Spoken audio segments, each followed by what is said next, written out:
Hello, freak bitches. People really enjoy you when they're the only ones who know about you. And then as you start getting bigger and bigger, they start looking for holes. Yeah, we blew that up early, though. Yeah.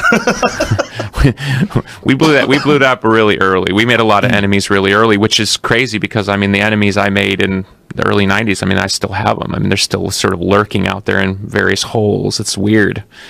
It's like those inner scene rivalries never end, Between bands, or it's like I've had weird experiences with like people, not with Nirvana people, but like people who were in the Nirvana world.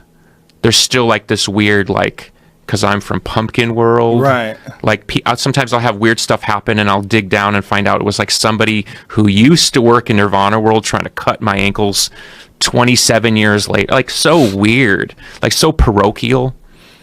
The whole Nirvana scene is a very strange scene. Whenever the main guy commits suicide in this oddly conspiratorial way.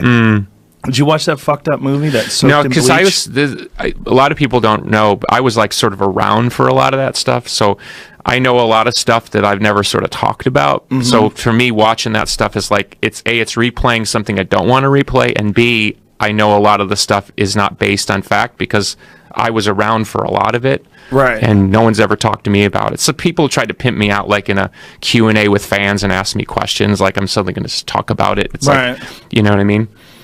Yeah, that documentary was so strange. It's like, how does someone get away with that? Like the recreations? Like, if you weren't there, you don't know what the fuck they said. So if you don't know what the fuck they said and you're putting words in these actors' mouths and having them play it out, like, you're just...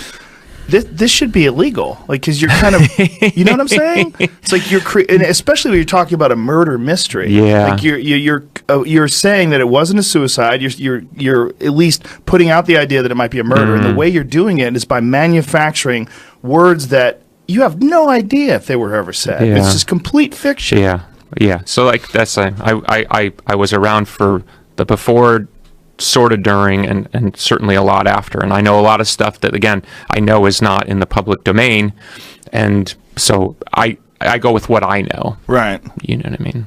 Yeah, but it's that whole Nirvana thing was, I mean, I remember the first time I heard Nirvana, I was a kid in Boston, and this buddy of mine played it for us, and we had never heard anything like that. We were like, whoa. Yeah. Like, this is great, a new thing. Man. Just fantastic. A new thing, right? Like a new, like, and here's a crazy little Boston statistic for you. We once played, it was Nirvana, Pumpkins, and Bullet La Volta.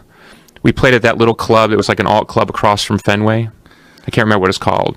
Axis or... Right, yeah. But you know what I'm talking about. But we played there like, I don't know, 92. It wasn't even sold out. Oh, wow. That's like amazing. 700 people kind of thing. That's 700 people with an awesome story. Yeah, right? Wow.